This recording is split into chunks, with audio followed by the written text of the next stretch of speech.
We're talking about God's sometimes wow factor in prayer. Does God sew up torn clothes? Well, maybe, sometimes. Texan Betsy Rubsamen believes in miracles. They are, as she says, impossible things that happen anyway. Here is her story. I'd like to tell you about a miracle that has happened while I was preparing my daughter Anne for college, she says. I hope you can accept it as an illustration of God's concern for us, even in what appears to be the smallest details of our lives. She said, Anne and I were shopping for school clothes late one afternoon, and we happened upon a dress that we felt could be just perfect. Upon close examination, however, we discovered a scissors-like cut near the left seam, the side seam. We decided to buy it anyway, believing that I could repair it reasonably well enough to pass inspection.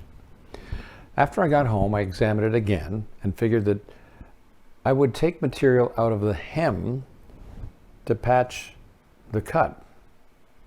I then laid it aside, thinking that I could tackle that little project the next morning. The next morning, I could not find the cut. Feeling awfully foolish and somewhat blind, I walked into Anne's room to ask her to help me find it. It shouldn't have been that difficult to find a solid beige dress with a distinct cut. Well, to our amazement, Anne couldn't find the cut either.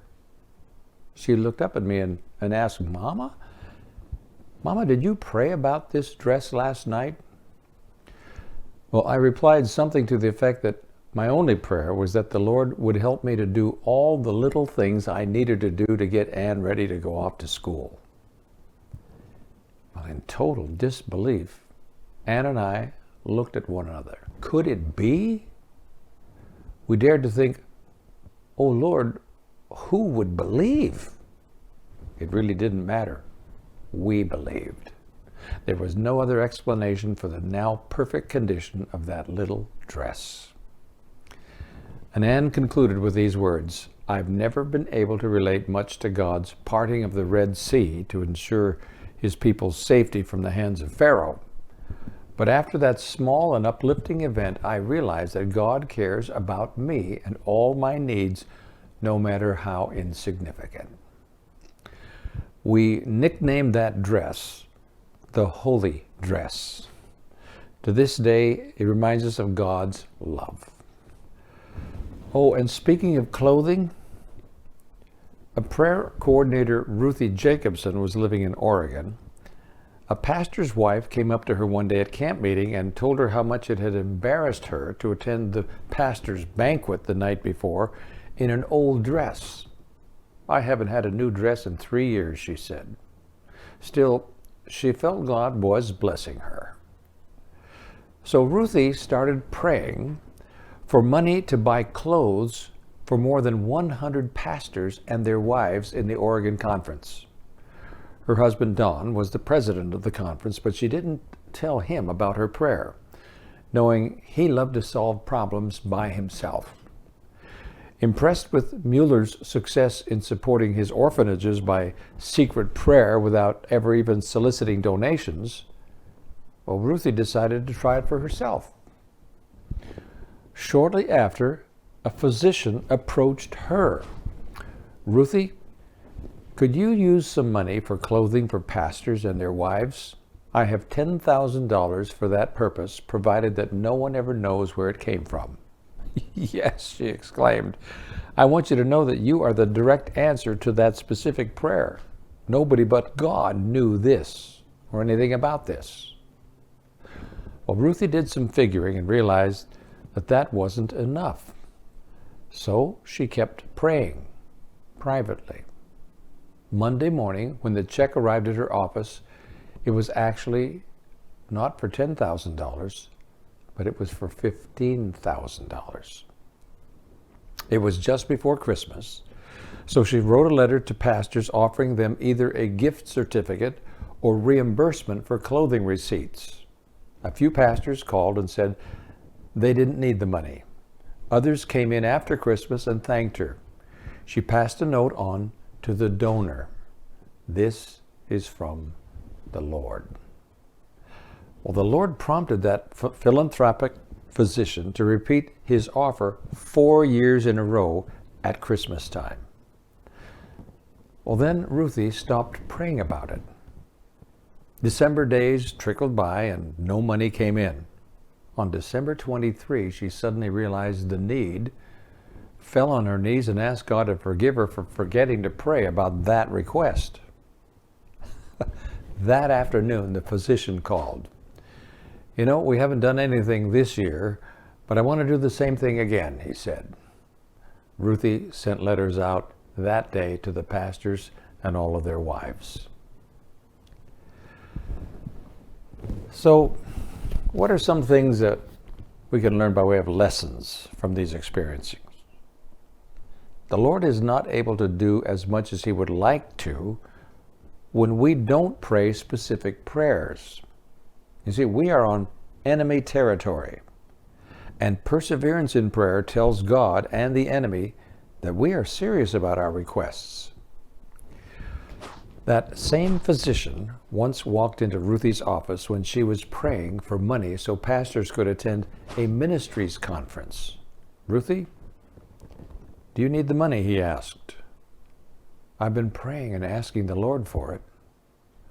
Well, I've just left a check for $10,000 for you. Let me tell you what it's for.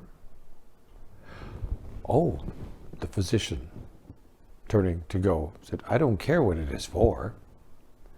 If God will answer my prayers, Ruthie says, he'll answer anybody's. And I believe he answers in tangible ways to give us faith to ask for the big things, such as courage to witness, eternal life for others, and assurance of salvation for ourselves. Macy Albright Key of Santa Rosa, California, writes that one of the lower front teeth of her 6-year-old son had come in perpendicular to the others. I earnestly prayed that it would be straightened, she wrote, for if his mouth was ever hit, his lip would be cut. We had no money for an orthodontist. I left the matter in the Lord's hands and went to bed. Now, it may seem strange after such earnest desire on my part, but I thought no more about it for the next 2 days. Then when I remembered, I looked at my son's teeth and they were perfectly in line. Thank the Lord, she said. Now, I actually hesitate to share some of these miracle stories because God does not usually work in such ways. But I have discovered that we cannot put God in a box. God does whatever he wishes. Sometimes in his infinite wisdom, he says no to big, significant requests, and sometimes he says yes to very small, whimsical ones. My ministerial colleagues, the Chudleys, were vacationing in southern Oregon with no planned itinerary. They drove their station wagon from one campground to another and eventually turned back south down Highway 1, where they camped among the redwoods just off the Northern California coast.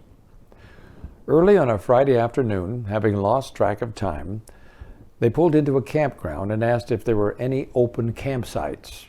The attendant gave them a funny look and said, no campfires, no campsites are available unless you have a reservation. This is 4th of July weekend, and you would have to have made reservations at least 3 months ago to get in. You're not going to find anything this late. Sorry. Well, the reply came as a bit of a jolt as they were 1,000 miles from home with no plans for the evening. They drove down the road to 2 other state parks. Same story.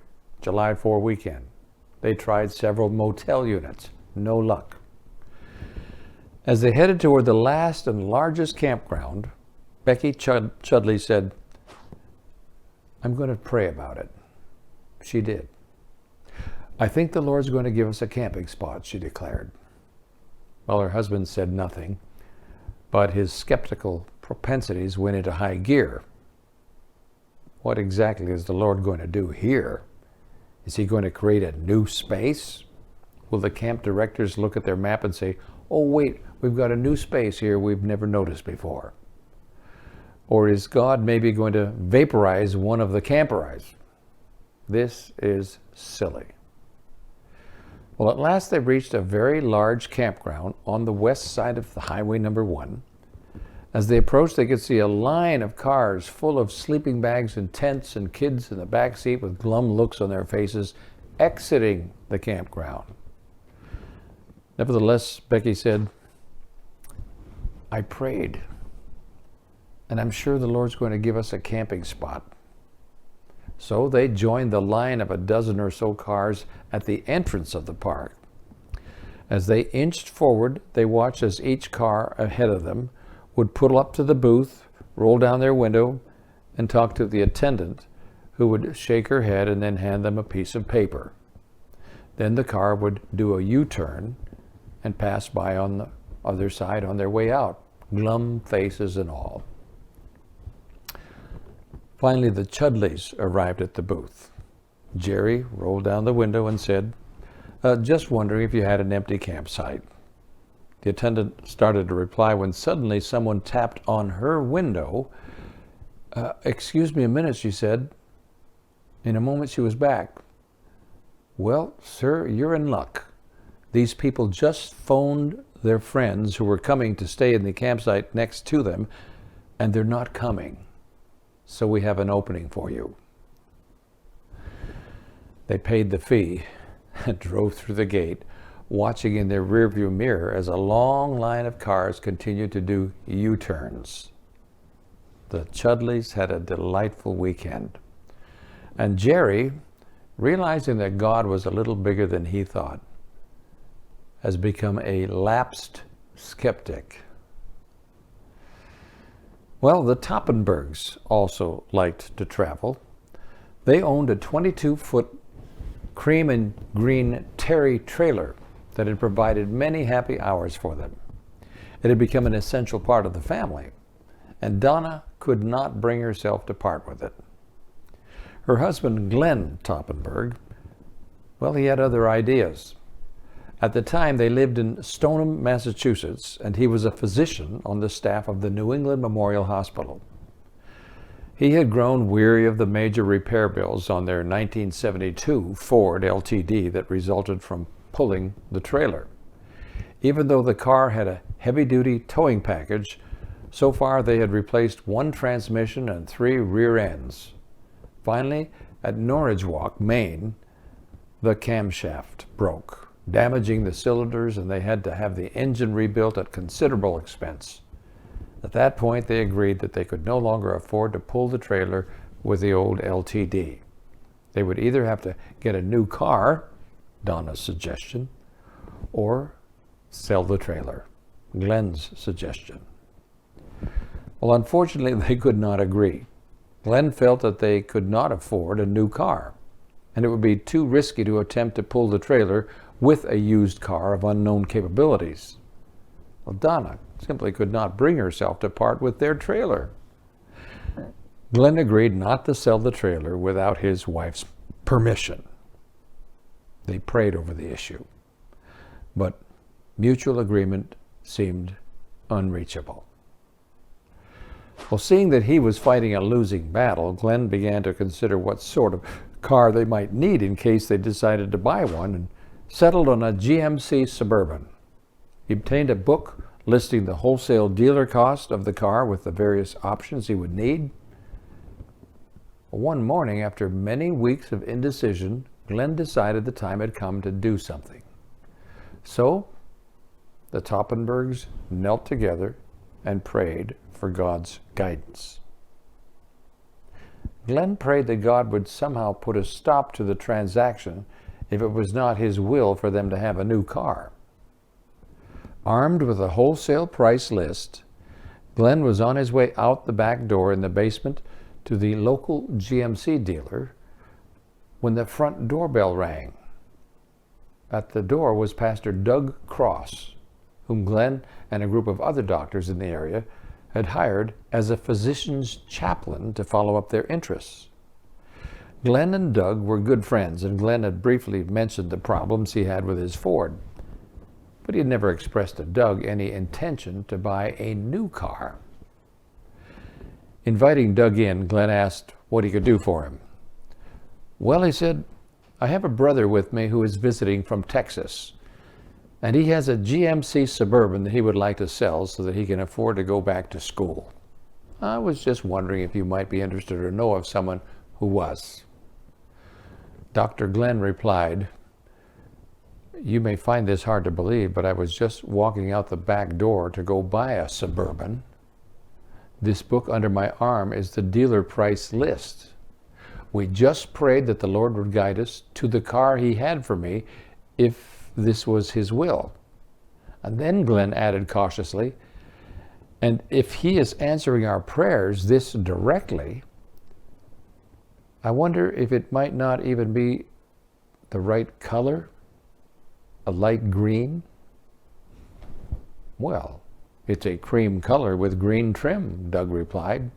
They went out to look at the car and discovered that it was painted the exact same cream color with the exact same green trim as their trailer. The asking price was just what Glenn had decided earlier was the most he could really afford to pay, considerably less than the price a new one would have been. Their trailer, pulled by their miracle car, gave them many more years of pleasure. Well, I close this devotional today with two final lost and found prayer stories.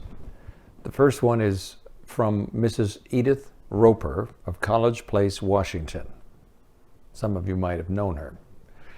When her son Don Roper was between 12 and 13 years of age, they lived in Portland, Oregon. Her husband pastored there, but that day he had gone to a ministerial meeting in College Place, Washington. Don and Edith decided to drive along the Columbia River to an area above Multnomah Falls and hike around there for a while. Where they parked, the sand was quite deep. They locked the car and began a long hike. But when they returned, the key was missing. After frantically searching their pockets and the area, they returned again to the car. Realizing there was nothing they could do, as it was already too late to hike down for help, they bowed their heads and they asked the Lord to help them, believing he would answer their prayers. Immediately, they felt a strong impression to dig in that deep sand under their feet, where you guessed it, they found the keys buried almost 4 inches deep. And finally this, Ray Woolsey was a retired editorial vice president of the Review and Herald Publishing Association. Well, his answer to prayer happened on Christmas weekend.